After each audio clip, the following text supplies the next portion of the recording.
Hello, YouTube. I hope that all of you are doing very well. Thank you for joining me today. It is always a pleasure to be in your company.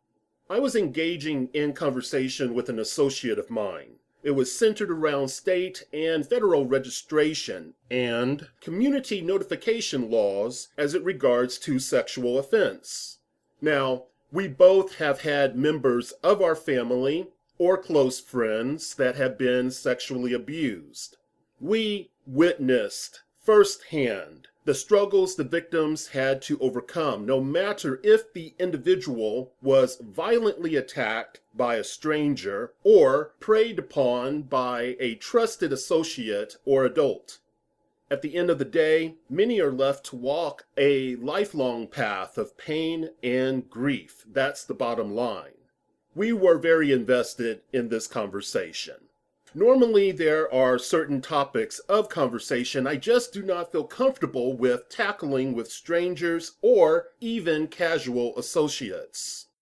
However, what brought this to the forefront was the actions from the Secretary of the Army. So now an order has been issued to amass all convicted sex offenders in the service and initiate proceedings for their discharge.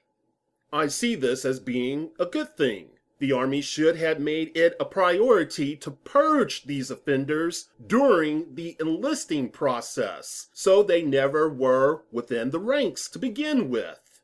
This said, I am very careful when dealing with rule of law, as being a part of a collective that sometimes willfully errs due to fear, bias, etc. It is simply too easy to imagine failed applications if one does not examine the law closely. Hopefully our armed services, after seeing this action to completion, will not become sluggish in their battle to protect fellow service women and men. They cannot afford to assume this will make a huge dent in preventing sexual assaults. I am not going to applaud the Army's efforts. Why? Well, for one, the heavy weight falls on the enlisted soldiers, of course. You see, the proceedings that led to the separation will start even if after their conviction they were evaluated for retention and allowed to stay.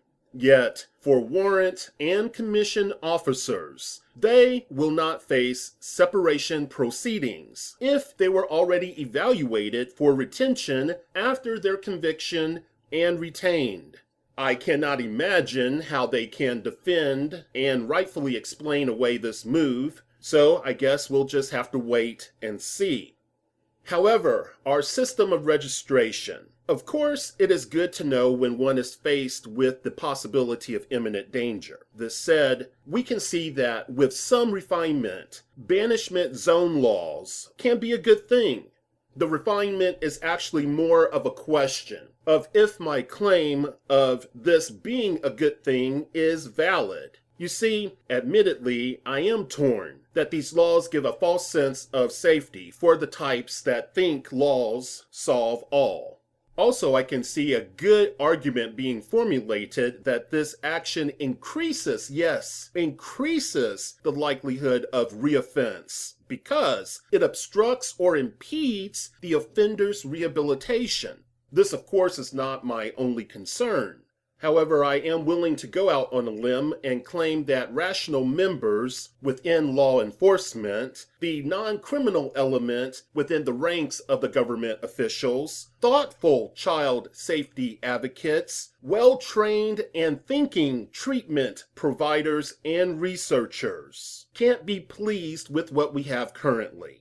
Fact is, there is rarely a barometer, if any, that is meaningfully employed when listing a person as a sexual offender before the big public branding takes place. Speaking here of not only law validity, but individualized risk assessments. Some will pretend to be Captain Obvious and make the claim, as they do when examining capital punishment, that no system is perfect, that we just have to deal with the fact that people will lose jobs, get evicted, be threatened with death, and harassed by neighbors. Also that in some cases that they may have to deal with the acts of a vigilante. I can't buy into that morally reprehensible compromise, and I do not see how they can. As we are trying to straighten things out, maybe the first step is eliminating unfettered public access to online sex offender registries and making it a need-to-know setup. Though great to have information, the reason I lean in this direction is I have seen no hard evidence of any great magnitude that suggests this form of community notification prevents sexual violence.